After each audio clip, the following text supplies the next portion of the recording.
And welcome to the City of Isani City Council meeting for Tuesday, October 6th. I'd like to call this meeting to order. If we could all rise for Pledge Allegiance. I pledge allegiance to the flag of the United States of America and to the republic for which it stands, one nation, under God, indivisible, with liberty and justice for all. Doing roll call, all council members are present, except for Councilman Gordon, and he didn't reach out to Miss Wood or myself, so that's kind of odd. I'll have to get a hold of him. So I would expect Councilman Gordon to walk in the door. Any public comment at this time? No public comment. I do have a agenda modification, gentlemen, to remove L14. He didn't get proper credentials in time. So we are going to remove L14 from the agenda. Do I have a motion to adopt the agenda with that removal? Motion to approve. Second. Motion to approve the agenda with the removal from Councilman Burgley and second by Councilman Lundin. All in favor, say aye. Aye. All opposed, same sign. Motion carries 4-0. Let's note the record. Councilman Gordon did walk in the door. I knew we hadn't heard from him, so I knew he'd be here. Welcome, sir. Proclamations, commendations, or certified awards. I do have a mayor's proclamation for the Minnesota Manufacturers Week. And it reads as follows. Whereas manufacturing is a dynamic and robust industry critical to the health and strength of Minnesota's diverse economic, and whereas manufacturing added $52.7 billion to Minnesota's economy in 2019, representing the second largest contribution, 14% to the state's gross domestic product by an industry, and whereas workers took home $22.1 billion in wages. From Minnesota manufacturers' jobs in 2019, the second largest total payroll among private sector industries, and whereas manufactured experts brought $21 billion into Minnesota economic in 2019, and whereas the manufacturing in Minnesota pays an average annual wage of $68,081, which is 16% higher than the state's overall average wage, and whereas manufacturing provides 324,000 highly skilled, well-paid jobs, which significantly contributes to Minnesota's high standard of living and economic I can't even say that word, vitality. Thanks, Councilman Burgley. Now, therefore, I, Jeff Johnson, Mayor of the City of Isani, do hereby proclaim that the week of October 1st through October 7th, 2020, shall be observed as Minnesota Manufacturing Week in the City of Isani on the 6th day of 2020. The other one is the Infants Remembered in Silence. This one's kind of a heartstring puller. Hopefully I can make through this one. Infants Remembered in Silence Incorporated, a 501c3 nonprofit organization, would like to respectfully request. Is that the right one, Ms. Wood? I feel like I'm reading something I shouldn't be. Oh, that Yes. is the right one.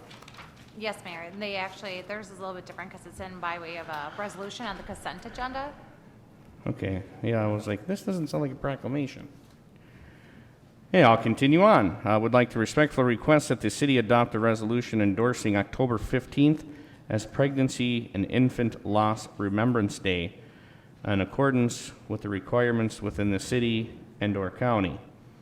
Infants Remembered in Silence Incorporated works with thousands of people across Minnesota and across the U.S. who have experienced the death of a child during pregnancy through early childhood. This includes death from miscarriage, ectopic pregnancy, molar pregnancy, stillbirth, neonatal death, sudden unexplained death of a child, sudden infant death syndrome, birth defects, illnesses, accidents, and all other types of early childhood death. Many of these parents live in, deliver in, and have children die in or buried in, or buried a child in this community.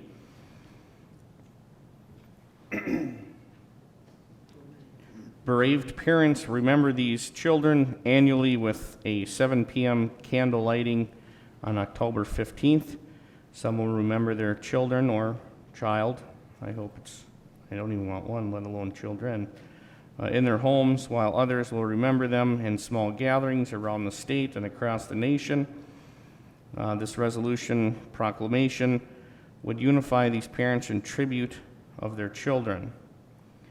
It goes on to list United States government proclamations. In 1988, Ronald Reagan proclaimed October as National Pregnancy and Infant Loss Awareness Month. 2001, House Resolution 107th Congress, first session. And 2006, the House Resolution of 109th Congress, first session. And if we choose to adopt the proclamation or resolution, it has some information for us to send to an address. I think that myself is something very important. I mean, most of us, if not all, have children up here, so we could feel the pain on that one. Do we need a motion or anything for that, Ms. Wood, or is that just? Mayor, the resolution's on consent agenda, so to approve the recognition of that day of remembrance, it'll be approved when the consent agenda, if it is approved. All right. Approve of the city council minutes for September 15th, which was a regular meeting of council, and September 15th committee of a whole. Motion to approve. Second. Motion to approve by Councilman Lundin and a tying second by Councilman Collison and Burgley. All in favor, say aye. Aye. Opposed, same sign. Motion carries 5-0. Announcements. City Hall will be closed in observation of Columbus Day, Monday, October 12th. Committee of a whole will be Tuesday, October 20th at 5 p.m.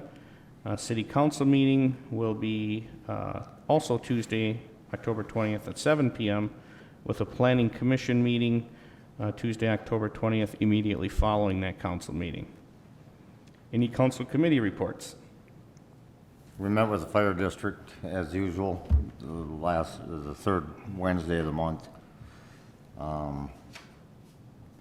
They have their, I can't even think of what it is, the budget set, in which which it has been in discussion with them wanting to purchase the fire station, which that goes on later on, but their budget was set. They're asking for a 3% increase, which at that point, I think 3% is not out of line in today's realm. I mean, that's a cost of living that any of us take, so they brought their new fire truck out to the station so everybody can kind of look at it. It's a pretty neat truck. I think it looks like a spaceship. It's pretty well equipped for them. All the LED lights on that thing, it looks like a UFO. Yeah, that's crazy. And they got hydraulics on the doors and everything drops down. It's a pretty nice truck. How many townships are in that fire district, Councilman Lundin? 6. Is that the biggest fire board in the state, or do you think there's one bigger? I don't know. Somebody asked me that today, and I couldn't even answer that. I'm not sure either. There is numerous different fire districts. It was kind of set up at the same time that this was in, that we all joined the fire district. I have to say there's been a lot of change in the fire district, as in attitudes, in the last couple of years, for the good.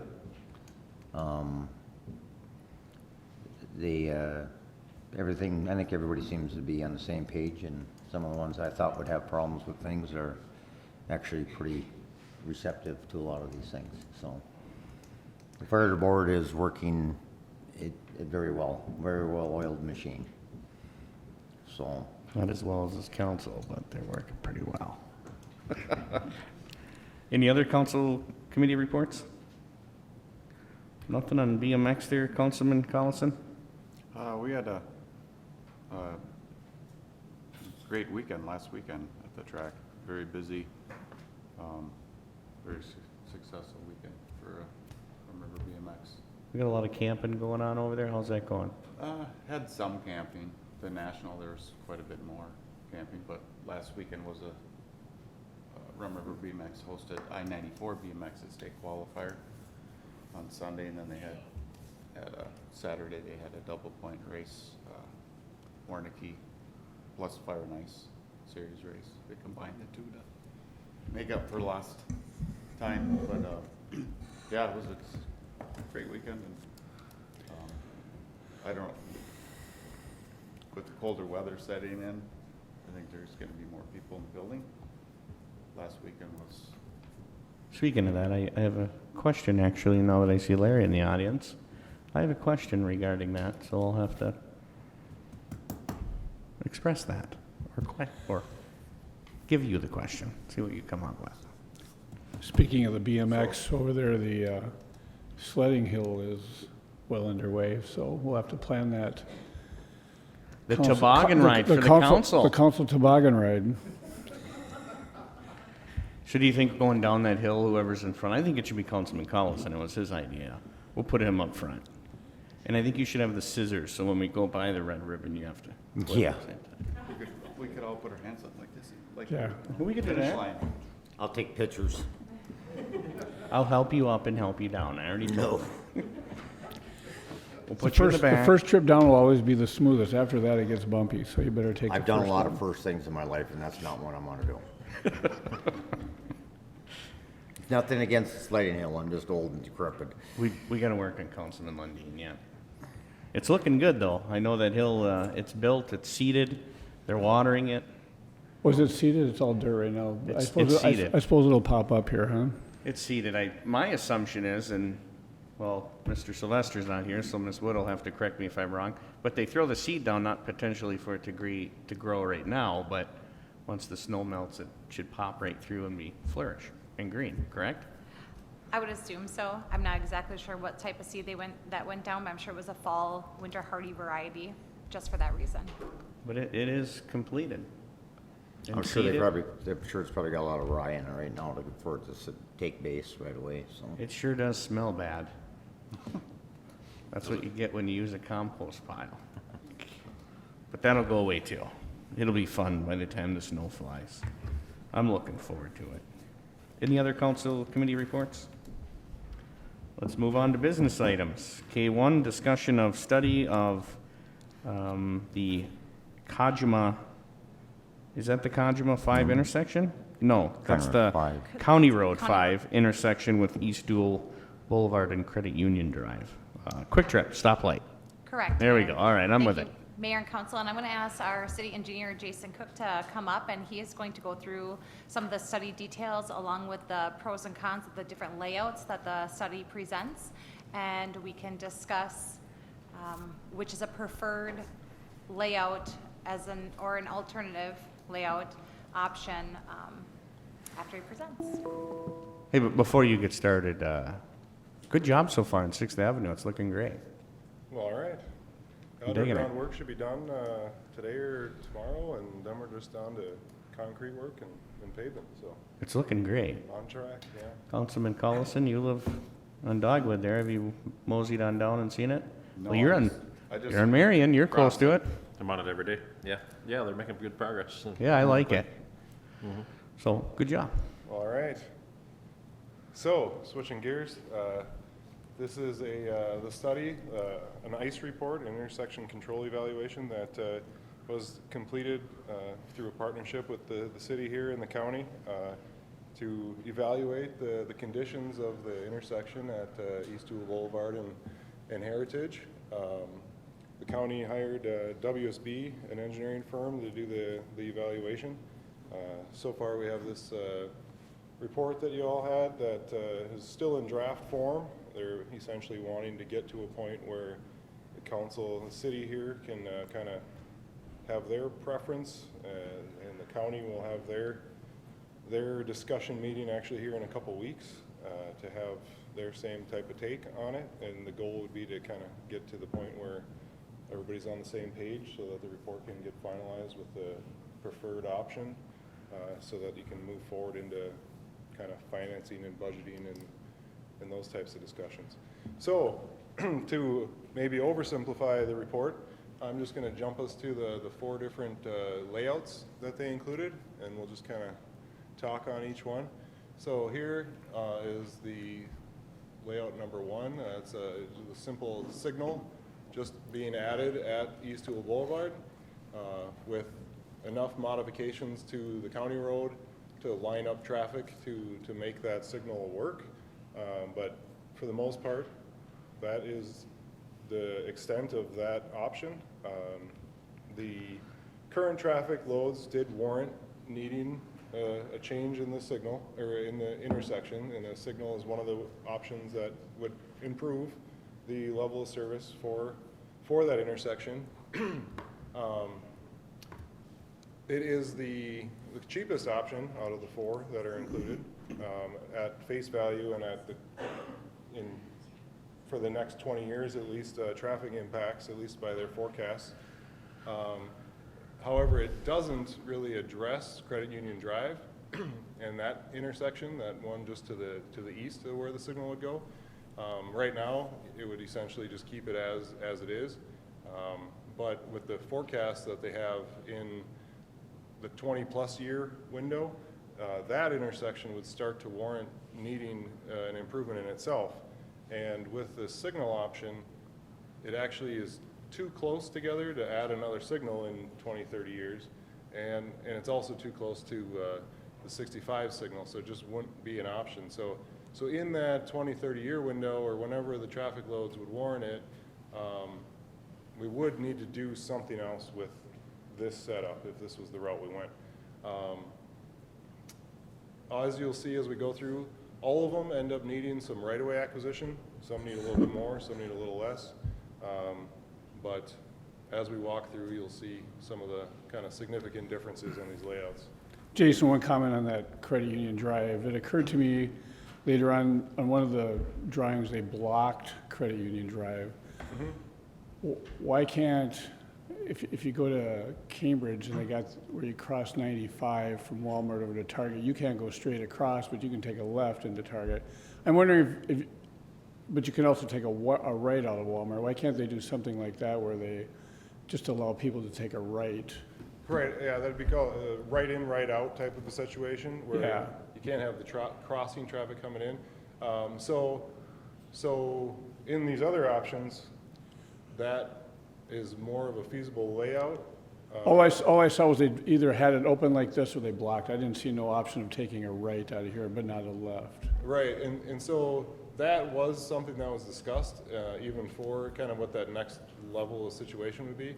It's just, as you'll see as we get to these other ones, without having a rerouted future Credit Union Drive, there really isn't a place if somebody's heading westbound to get to these businesses without going out to the next roads down and then having to circle all the way back around. Whereas with this reroute and with the next roundabout type ones, these would actually be able to kind of make that right in, right out work, because you can get somebody to turn around and be able to come back. So specifically, the single roundabout option without that reroute would probably be able to have a right in, right out instead of a complete closure if that reroute didn't happen, where the people that are westbound could hit that roundabout, come back, and then go right in to that Credit Union Drive. And then, yeah, if somebody's leaving Credit Union Drive, they could go right out. So instead of a full closure, if that road didn't get rerouted, a single roundabout with that right in, right out would actually be a feasible option now. Ultimately, when that traffic loads kind of start warranting a full intersection improvement in that 20, 30-year window, you wouldn't be able to get by with that kind of half intersection that you would have wanted. And that's why these kind of went to that rerouting of that road to tie in line with East Dual. So, so we jump back to this first one. That's why you wouldn't really want to restrict that first one in the signal situation to a right in, right out, because nobody has a way to turn back around to get at it, to do those, whereas the roundabouts would provide that option. So leading that though into, So I just want you to know, this is right where I'm right in that area all the time. If I was either at Dollar General or Credit Union, I would just take a right out of Credit Union or a left out of Dollar Store, head back around, go Main Street, and then head up Dolan. Because I don't like to take a left there anyway, especially between 7 and 9 and 3 Right. and 5. And that would be That's the the- only reason I mention that is because I just picture that still being a problem with that Credit Union drive open. But that's just one thought, so. yep, and you know, and that's the concern that I think the credit union and the Dollar General had was, you know, any customers that are coming off of 65 heading west can't just come to them. They'd have to go out to Dolan or whatever route they want to go and find their way back because there's not a direct connect there. Right. So, but yep. Is there room, I don't know if they looked at it or not, feasible eliminating that entrance and exit Credit Union Drive there instead of trying to deal with the bank and getting that property to extend that through? Is there room on the east side of the Dollar General or the Family Dollar, whatever, which one of that is, I forget, but the dollar store, to put a drive through there? Would that be cheaper than dealing with? Move the road to the east, is that what you're You're saying? talking put the road in on this side? Yeah, and then have a roundabout there. Or is that too close to 65 to have a No, it's way too roundabout? close to 65, yeah. We wouldn't want to have, or the county specifically, but we also wouldn't want to have that kind of congestion between the stacking of cars waiting to go at the light at 65, Yeah. and having everybody kind of even like backed into the roundabout or, you know, whatever option would have to get evaluated there. So yeah, it would almost aggravate the level of service once there's that much traffic volume already Right. in the whole community. I personally like number one here, and then that 20-year fix. Possibly at that point, we might be able to do something with Credit Union and get that a four-way stop. I think that's going to be the most feasible option. I don't want to see roundabouts. I don't. We went to, I think, given the area, certain areas roundabouts just don't work, but other areas I've been in where they flow pretty smoothly. Yeah, but There's a he- lot of, here's- with the Here's traffic. where the with the- roundabout comes a problem to me, Councilman Collison. We have a lot of semi-traffic through there.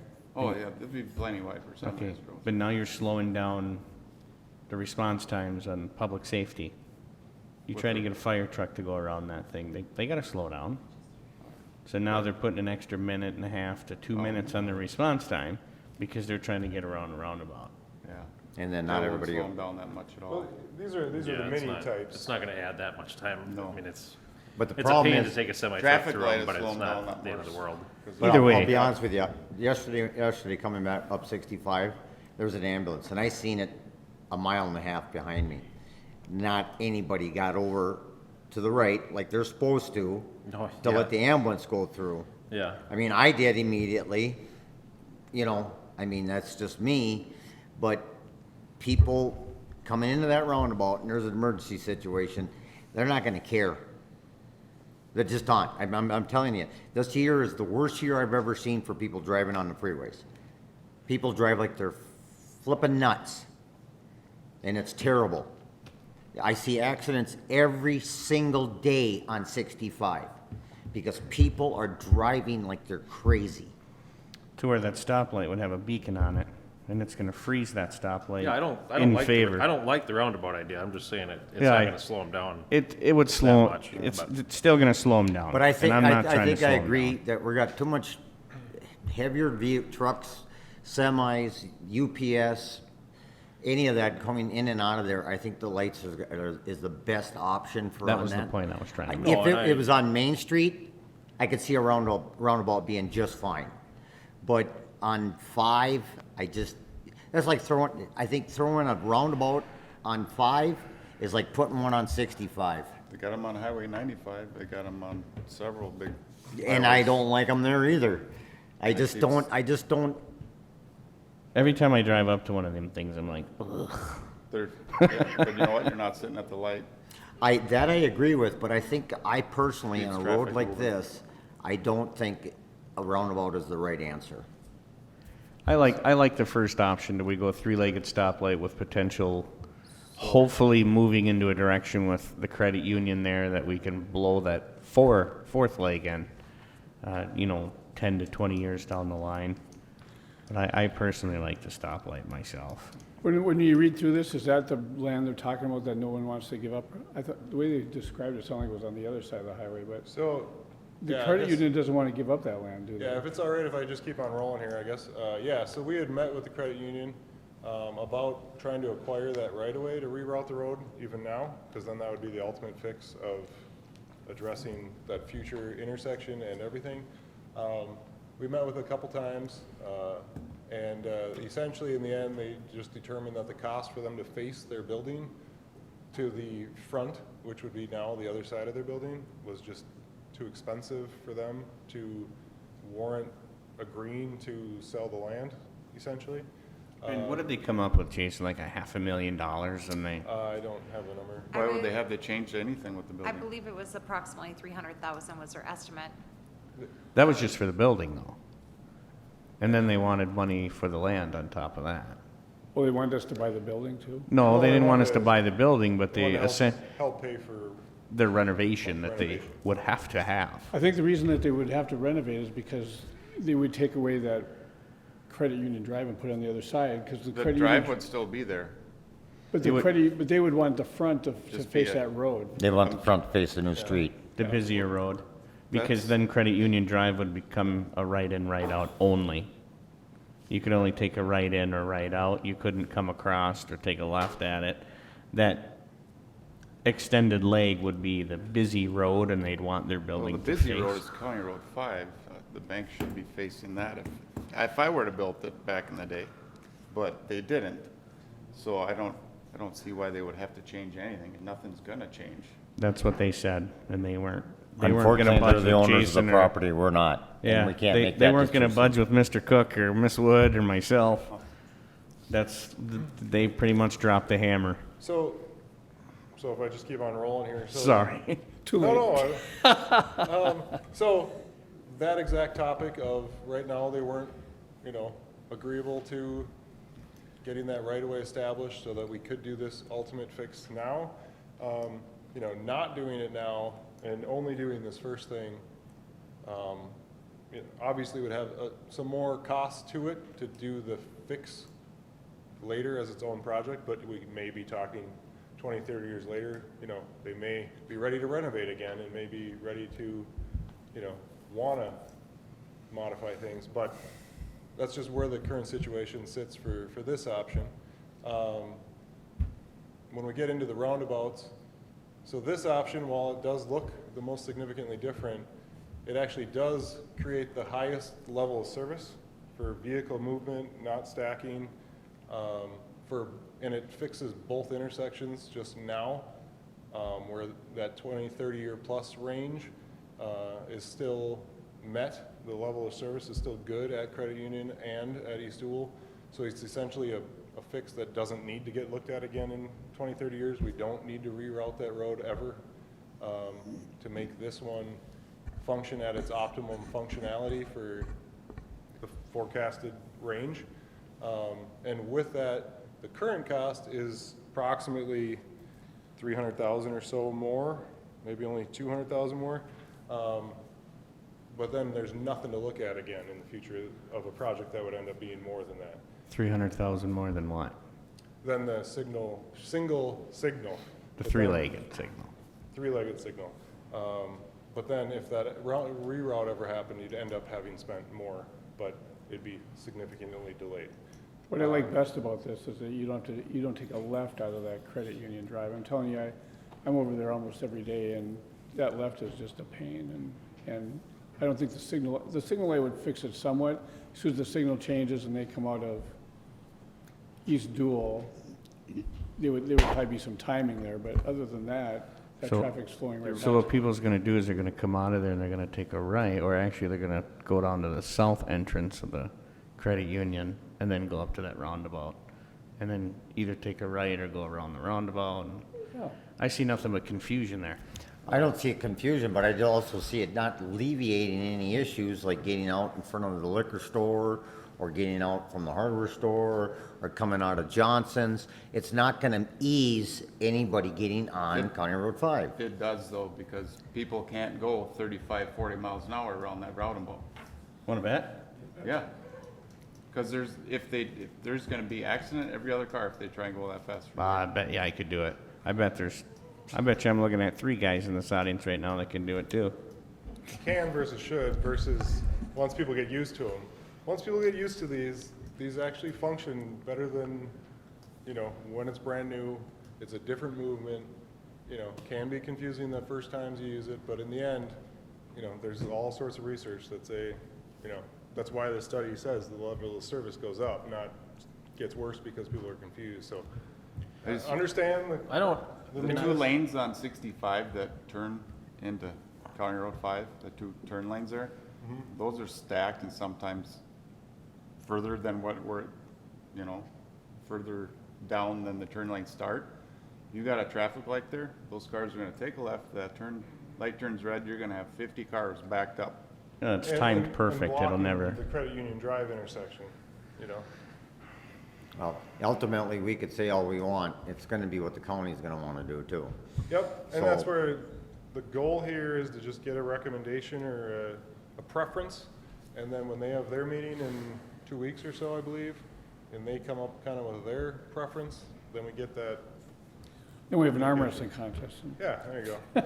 So, but that topic of stacking, in this signal option, they do have 2 lanes still going through, so that double lane stays through until after the signal, and then it drops off, as opposed to right now, it drops off beforehand. So that stacking would be able to get cut in half with this setup for now, but like you say, if there's a heavy vehicle, group turning and the signal is red, that stacking could easily get, back past the Credit Union Drive and then jam up that intersection even more.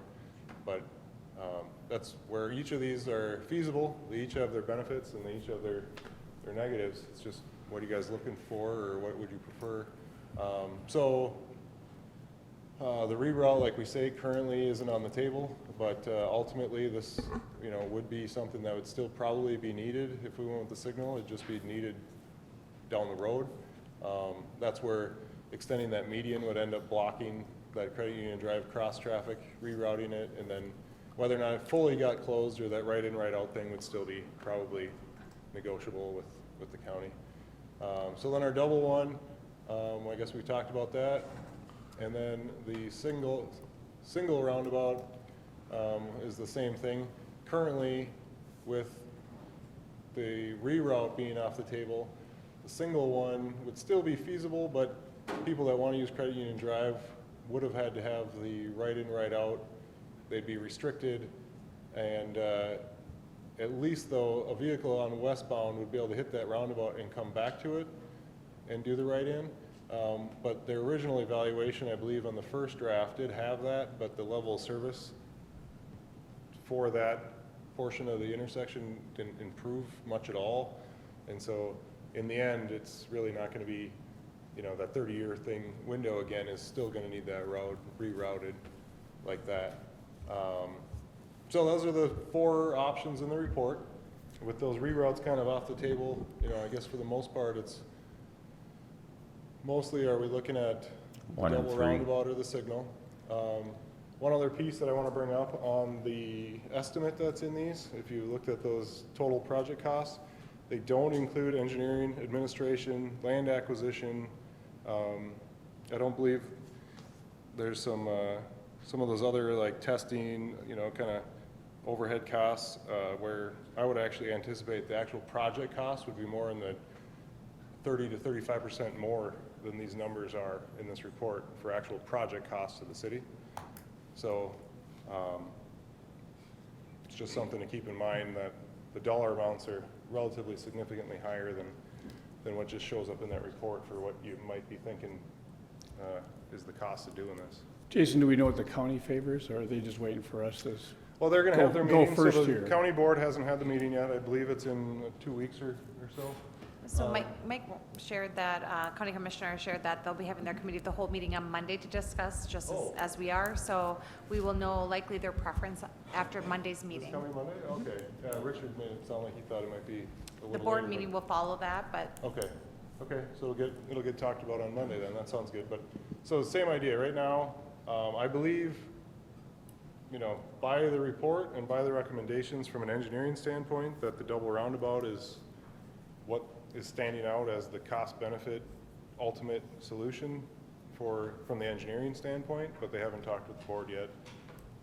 And so, you know, they'll have the same type of conversation and see where they're going. That stoplight's not gonna do anything, you know. It's gotta be roundabouts. I think it's gotta be What's roundabout gonna too, stop because traffic? I think this is gonna not What- do anything for the credit union drive. I think it's gonna still be a credit union drive problem. So having a roundabout, what's going to stop traffic for pedestrians? What's that? They usually put crosswalks across the roundabout. And you expect them to stop at them? They don't stop at them now, I guess Well, two then parts there's to no- it, then you know, what's the the way difference? you, unless there was a stoplight out there that was bright red, then they're going to stop, and it has a don't walk sign. And it doesn't, you know, personally, whatever we do is gonna be a better fix than what we have right now. And I it's, concur on that. and we can sit up here all night long and argue stoplight, roundabout, stoplight, roundabout, stoplight, roundabout. We're not gonna get anywhere. County's gonna county's gonna be carrying most of this thing. So we're gonna have to, whatever their recommendations are, we're gonna have to follow suit with it. I mean, I personally prefer a stoplight. I do understand what Councilman Collison's saying, that, you know, you're gonna stack traffic on 65 and 5. I do understand that. But then that also becomes a timing issue with lights. And that's what they're supposed to do, is they're supposed to time the lights so that they work together, not against. And they don't stack. So, I voiced my opinion. I prefer light, but either one or three is gonna solve the problem we have. Right, but, Three Admit- solves two problems. Ms. Wood, correct me if I'm wrong, I think we were still picking up a third of this. Mayor, cost sharing has not been discussed yet. We're waiting to discuss that once the county board has it at their meeting, which will be in a couple weeks there. We haven't heard anything about funding yet. We did pay 1/3 of the study cost, Okay. but we have not heard from them what they are going to be seeking from us. Because I mean, again, obviously everybody up here knows, and you guys are all the same way, we're gonna work with the county, not against them, so. yeah, you know, just to chime in on what kind of common practice may be was, when the study was originally put together, it was just talking about Heritage and East Dual, which was the 1/3, one city leg, 2 county legs. You know, now it's essentially evolved into looking at both intersections, so, you know, a standard kind of agreement does come down to kind of how many legs there are and things, so while it hasn't been worked out, the cost, you know, agreement with, It has nothing to do with traffic. I mean, there's more traffic on their legs than ours. and that's all the negotiating That- stuff that, okay, yeah, well, hasn't I'm- happened. Yeah, just asking the question. Yep. So obviously we would essentially, as it sits now, we're gonna sit kinda as an advisory board for the county. I mean, what would our opinion be is what they're probably looking for. Would you like 1 or 3? So, Is that a single lane roundabout? Correct, yep. How wide? The diameter, I don't know if they got far as- that detailed. forgot to mention that. Example, county plow truck, the front plow is typically 11 or 12 feet wide. Oh, yeah, so standard lane is a 12-foot lane for a vehicle. and then there's usually a foot to 2 feet of shoulder on either side for a one-way type roundabout. So the lane would be somewhere in that 14 to 16-foot window, probably from curb to curb type of a thing. Okay. And then with that, these are mini roundabouts, so that inner red island there would be that surmountable type for the large trucks to be able to have their back end. That's the trail speed over. bump. Well, just allow for their vehicle to make that tighter curve. But with that approach angle, you see how it shifts over and then out? I just think it's the better. The roundabout is a single lane roundabout, Correct. and the stoplight would still leave us with 2 lanes in each direction, correct? Well, it'll eliminate the, Well, we So, only so we're have- still looking for 2 lanes in each direction with so that no- stoplight. So eastbound only has one lane all the way to the signal and through, and then it goes the 2 lanes after Credit Union Drive. Westbound does carry the 2 lanes to the signal, and then that following block, it drops off one of the lanes to drop it back to the signal. Right by the to get railroad across tracks. the railroad. Yeah. I don't think any of these options are very good, to be honest. I don't either, but we gotta do something. Setback, Well, What's done is done. just to move on, I'm gonna motion for number 3. I think we don't need a motion. I Oh, think what we need to do is go down the line and individually just state our opinion and what we like, 1 or 3. And then we know what to send to the county. So I guess I could start with Councilman Collison and just say 1 or 3, Councilman Collison. I'll go with 3 because it's solving more problems. Councilman Lundin? Number 1. I personally like 1, but I'm gonna go with 1 as well. Councilman Burgley? 3. Councilman Gordon? I don't know. It's, I like solving both problems, and I think I like that the traffic continues to move. I don't like the idea of having to sit and wait at a stoplight when you're trying to leave East Dual Boulevard there. There's pros and cons in both. We're not Yeah, gonna, but at the same time, it's hard to get out. I mean, you have that roundabout going, it's not gonna stop the traffic. They're gonna slow down because they're having to go through 2 roundabouts, but there's still gonna be that whole line of cars nonstop coming. And people are gonna be itching to get out of there, and I think you're still gonna have some of the same problems you have now. I mean, it is really hard to get out. But then again, you're not crossing 2 lanes there to get out either. So it probably would be Turn with easier. traffic, yeah. What'd you say? You turn with traffic. You're turning with traffic no matter which way you're getting out, so. I just think a stoplight's gonna halt everything. Then one direction's gonna go with the foot traffic, then that's gonna open up, and then then the other direction goes. I mean, it's Yeah, pedestrian. pretty self-explanatory with a stoplight. Stoplight's better for pedestrian, probably. Correct, and we have a lot that crosses right there from the apartment buildings. I see somebody in his shorts and knee-high socks every day walking through there, so. Roundabout doesn't scare me. And God forbid he get hit by a car. I like the price of the stoplight better. I concur. I guess for me, it would depend a lot on the funding, where we're getting the money from. You know, I mean, do we even have the money to do any of these options? Maybe that's a question for Mike, but, you know, are there grants out there that we can get for this? Or, I mean, is this something that's gonna raise the budget to where we have to raise taxes? I mean, I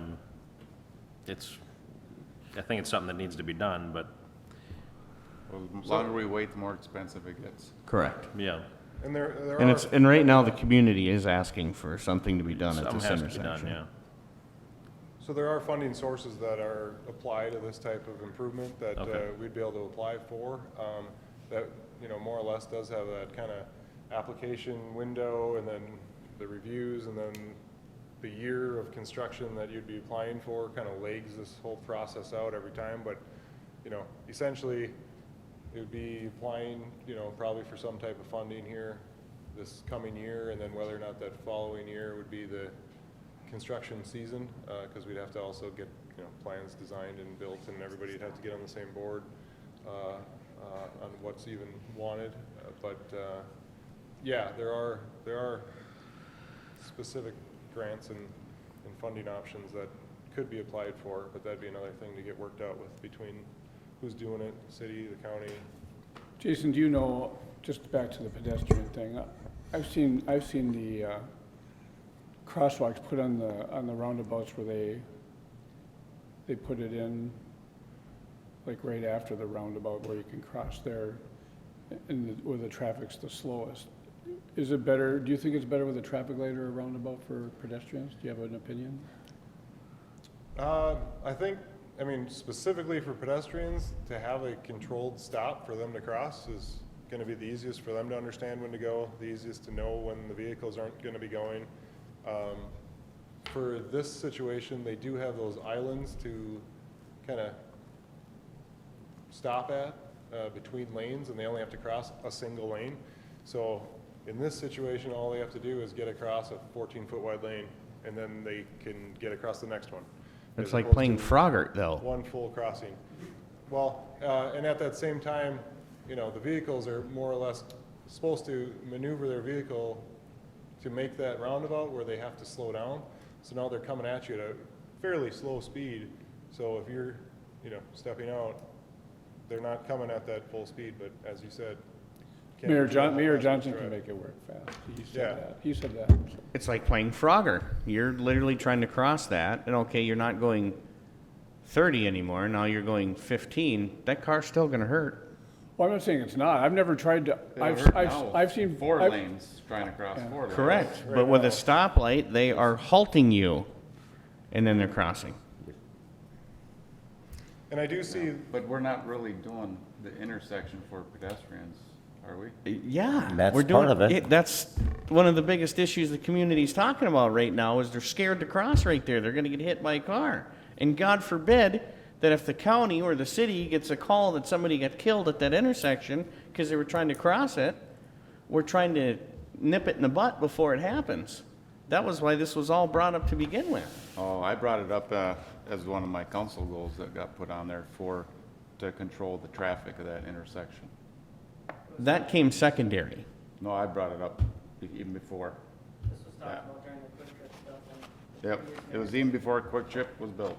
I Well- brought it up, The DOT would pay for it, not just so. because I brought it up. Well, we're still waiting for Mr. So Gordon. the center of these will be low, so I mean, you can see over them, so it's not gonna be a big mound in the middle of yeah, these the. are the mini type where, yeah, almost the whole middle's paved for. Okay, because I'm thinking, you know, St. Francis, when you think about how you go through those roundabouts by the high school, you know where I'm talking about? Yep, I do them all the time, yeah. I know Yeah, what you're I talking mean, about. it just kind of, And Princeton's, something about, and well, St. Princeton, I don't Cloud's, mind, on 95 there, I and think it's St. perfect. Cloud's, they're all horrible. Mankato, in my they're mind. everywhere. Yeah, but I mean, I like the idea of it being able to see across it still, and so I mean, they would be, you know, the ones I'm talking about in St. Francis, they would be lower than that. Yeah, yeah, Okay. yeah, because some of these are designed to intentionally block your view, Right. and some of them are designed to, yeah, have absolutely no visibility impact. And so Okay. these being mini ones, yeah, don't have the room to block your view because they do have to allow that truck trailer to go over the side, you know, the portions of them. Right. I do see that specifically these figures don't have crosswalk shown, like you see the little purple strips there, those are sidewalks being rerouted, and they didn't actually draw in where they are proposing crosswalks. So, you know, maybe just something that we could ask that the final draft ends up with is just, you know, how do they propose to have those crosswalks happen? You know, something along those lines. You know, these aren't final, so.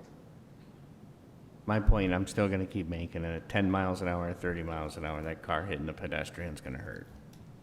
Maybe a little less serious, but it's still gonna hurt.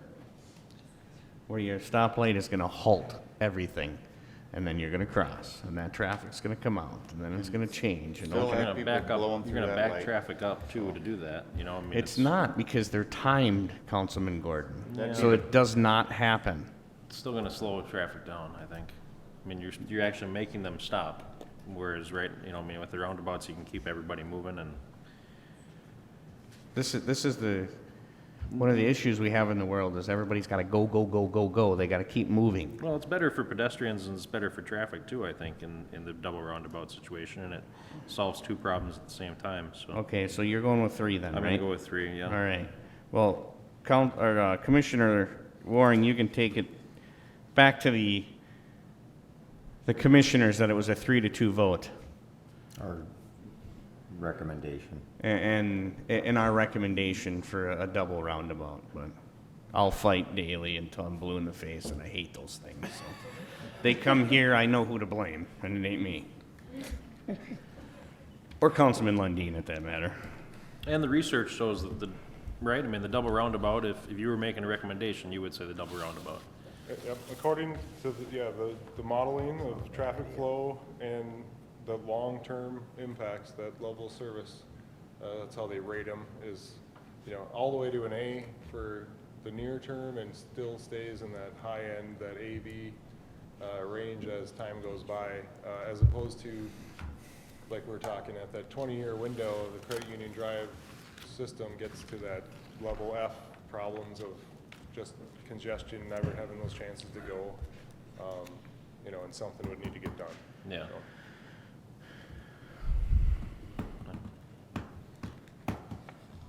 All right. All right. Thanks, Mr. Cook. Let's move on to K2, the Isani Business Relief Grant Program update and small business coaching discussion. Ms. Wood? Thank you, Mayor and Council. So I wanted to update you. As you know, we had $77,377 that the City Council allocated to the Small Business Relief Grant Program that we offered. I'd like to share that it was great, and we had some really great feedback. People were appreciative. We had 17 recipients receive funds through that grant program. It varied anywhere from $1,000 to the maximum, which was $5,000. We had very few that were turned away. So it's good to know that we didn't have an abundance that we weren't able to accommodate, so it was just a handful. If you have any questions about that, let me know. Otherwise, it really was just an update. So did we use up all the funds? We did use up all the funds that was allocated for the grant program. If you'd like an update as to where we are with funds and total for CARES money, as that might pertain to the next half of this item, which is the small grant or business program. So of all the CARES Act funding, we still have some things in the works, but staff did our best to get all those numbers fine-tuned. We have everything purchased except for two things that we had on our docket that were not previously brought up, but if the council deems that they think it's a good option to do, it would fit within the CARES Act funding, and that would be adding accessibility to the community center. Currently, we don't have any ADA door openers, automatic closures. That is something that is costly, and we would be able to use this to lower the amount of touch points due to COVID. That's about $6,500, and then we have filters to improve the air quality at our facilities at about $1,700, so we can purchase those in bulk and have those in stock. With those two purchases made, we are sitting at a balance of $7,732.32. What was that? How much was they looking for on the, for this small business coaching discussion? How much was he looking for that? If we'd like to ask Mr. Freeland to come up and talk about it, I believe that he changed. Originally, it was $12,000. Right, well, we talked about this, we were here before, you guys there wasn't money available, so I was told to come back tonight, so maybe there are funds available. The proposal that we had set originally was $12,000. That would help 20 small businesses get business coaching. Unaware of how much money was available, we had asked maybe we could expand either the financial and or the scope. As we've been working with businesses in Cambridge and Pine City, they've approved funding. One of the things that's really stood out is the online presence piece. So we've been doing business coaching, but what people are generally saying what they need is, and we need help getting online. We need a website, we need a website enhanced, we need to be found, all of the things that are related to being online. And so what we've done with them is we've partnered with some folks that can provide that specific expertise. And so with them, we're actually narrowing the scope in terms of number of businesses helped and giving them more meat on the bone. So that's where I was just here in case there was money available to pitch the idea of either the business coaching alone, which was the original pitch, and that'd be great if we could help any of the businesses do that. Alternatively, we could say let's help fewer small businesses, but let's actually give them this robust package. So I'm just here to answer any questions, and if there's funding available, obviously we'd love to be able to help businesses. Well, it sounds like if we add two more items, we can have nothing. Which Well, was, we're sitting at an anticipated balance of about approximately $7,700. That's with buying the That's with those 6,500 two, and the yep. 1,700. And those have not been locked in yet, so those numbers are floating. I did go on the high side of them Okay. because we actually haven't locked those in. But that's if you spent that money, then there would be 7,700 left. Correct. Okay. I think we've given quite a bit of money to the businesses already, which they were looking for. Yeah, right. I'd rather see us give them some more money to the fire district for some more relief on some of that.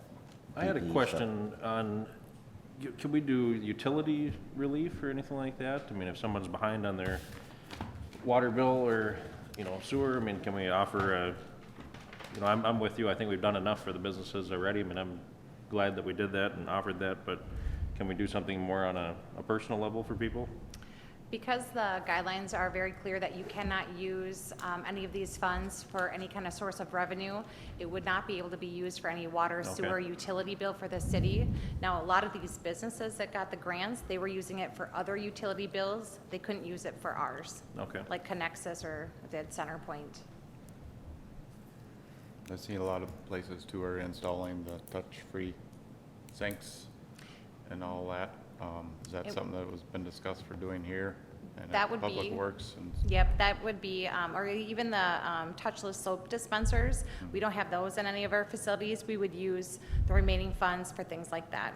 I think maybe that's what we should look at, is doing the motion sensor faucets and soap dispensers in city buildings. We've also seen other cities that are using, they're like a very So- simple grab bar that you use your foot to open doors for bathrooms instead yeah. of grabbing a handle. We could install things like that too with those remaining funds. So I guess the direction that I'm seeing, and I don't want Mr. Friendlin to stand here forever, is there isn't any funding available.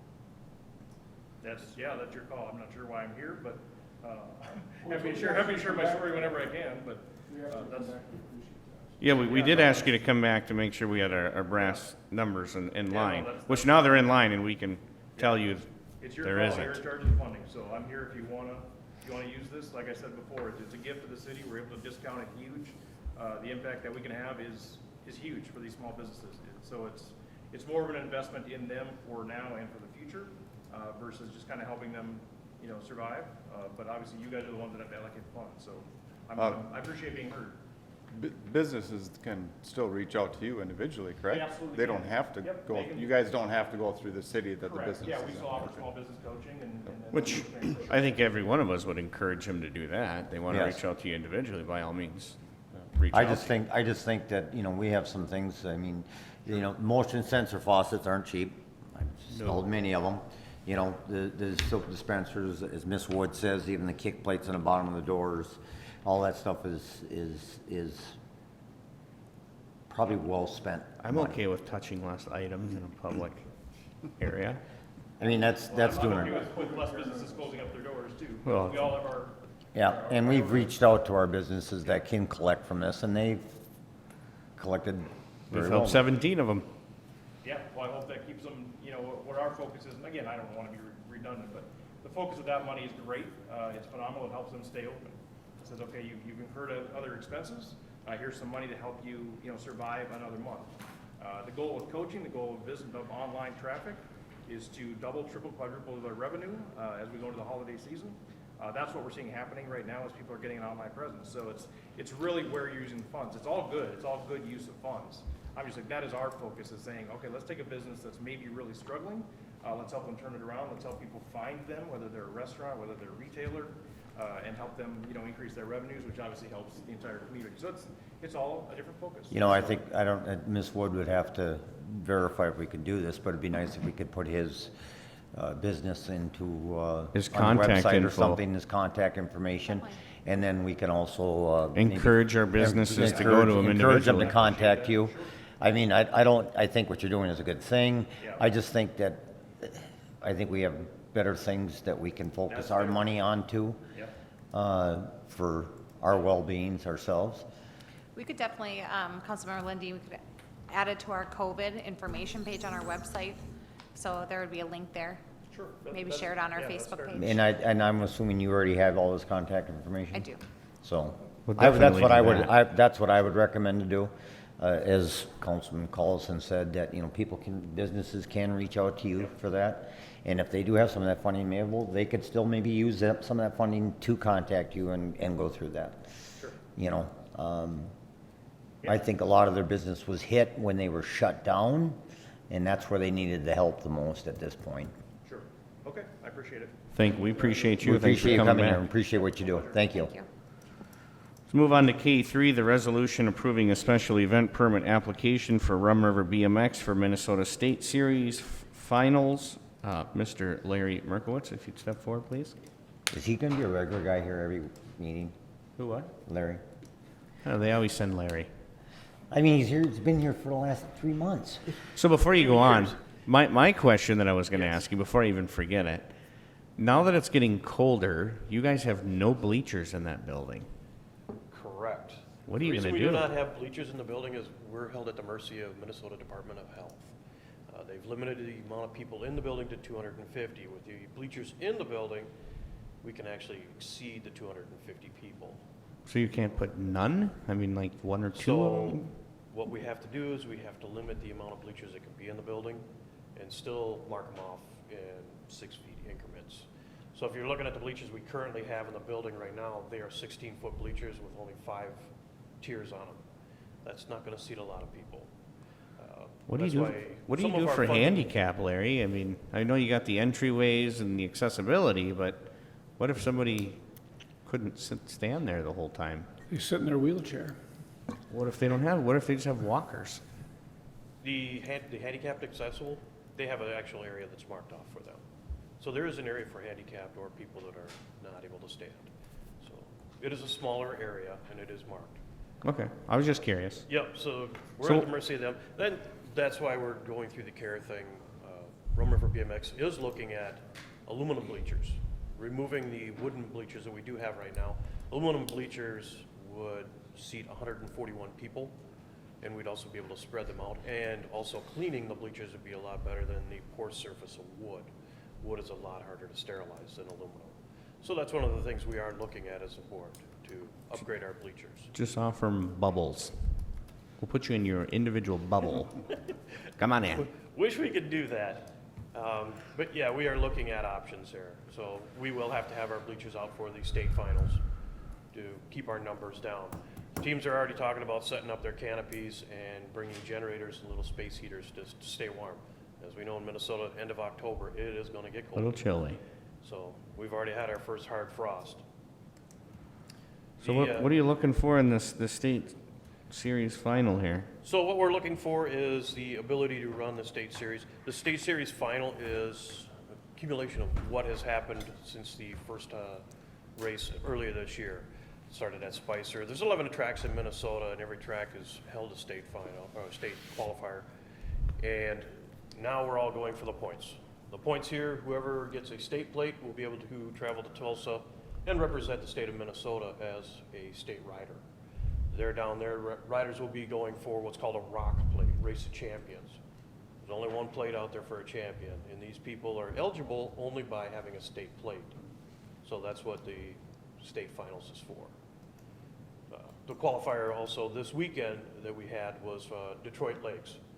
Detroit Lakes wanted to reach out to not only the volunteers and personnel at the track, but also the Isani. They had mentioned Isani, hey, if it wasn't for Isani, we would not have had this race. The race is actually called the race that almost wasn't. That's what was on their plaque. So had a little meeting with the TO and husband afterwards, and she really wanted to thank Isanti for allowing them to come here and put on that event. They said without this event, they would not open next year. So they really appreciate it. They said that with the money, they would actually be able to put a gate in it's a lot safer. Current gate that they have up there is really kind of dangerous. Dan would know about the gate up in Detroit Lakes. Yeah, it's a dangerous gate. So they'll be able to put in something and open up next year. So they would like to thank the city of Isani and the volunteers at Isani BMX. I, for one, I would make a motion to grant them this special event permit. Second. I have a motion from Councilman Lundin to grant the special event permit, and a second from Councilman Collison. All in favor, say aye. Aye. Opposed, same sign. Motion carries 5-0. Good luck with that state series final, sir. Thank you. Come on up, come check it out. It actually, I sneak in there, and I try to sneak in and sneak out, but it never works. Somebody always catches me. Oh, hey, Jeff. It's pretty, Something that was brought up exciting. is, we're seeing a lot more interest from the public servants of Isani in a track. So we're seeing a few more of them show up, just, I encourage the Drop in. police chief to have, his police officers go through. And I think he's there. yeah, So, I wasn't something going to will say be- that. Something I will be reaching out to is, I brought the idea forward to the board, a public servants day. So what we would do is we'd open the track for 2 hours to all public servants of Isani, the city of Isani, for you guys to come out and try it out. I can't even walk. You want to race me, Councilman Brigley? Absolutely. I'm in. You heard the challenge, I'll take the challenge. I'll run the flame. Even I'm though- not racing even- Councilman Collison because I know what he's capable of. I'm retired. Yeah. Retired? I should be retired. But So- I'll still take it. Well, you said it. Well, I look forward to seeing that, Larry. All right. Most definitely. Thank Thanks for coming in, sir. Let's move on to K4, a resolution declaring cost to be assessed, ordering preparation of proposed assessments, and ordering hearing of proposed assessments, 6th Avenue Southwest Rehabilitation Project. Mr. Cook, I'd already stated you're into doing a good job on that, but let's hear what you got, sir. Yeah, so now it's just time to wrap up this special assessment process. We've been following this process through the entire project. We started with the feasibility report, had the improvement hearing, bid the project, and now we're completing the project on budget. So now the final step is to hold the public hearing to finalize the assessments, at which point the residents would have their opportunity to challenge them or get them officially levied on their tax records for the next 10 years at an interest rate of 1.71, which is the lowest I've ever seen. But basically, the numbers are at or below everything we've talked to the residents about throughout this project. So the assessment numbers aren't higher than what they've already seen, and we'll create that final assessment roll. The hearing would be for November 4th, and following the process, we have to notify them and publicly advertise that that public hearing is happening 2 weeks in advance, so they all individually get their specific number, assessment amount, and then we would have that final hearing to close out the project, and the assessment process at least. Do you have like an average assessment of the property owners along that I stretch? don't have an average in front of me, but they're generally in the $2,000 to $3,000 range. They go by feet? Right, yeah, it's only being assessed the street and surface improvements, not the walk though, so it's basically just the reconstruction of the street and the curb. We're not assessing the walk because that's new, and we're not assessing the water main because we were upsizing that. So the only part is being assessed is that surface improvement, and yes, it's by the frontage on the street. I make a motion to approve. I'll second it.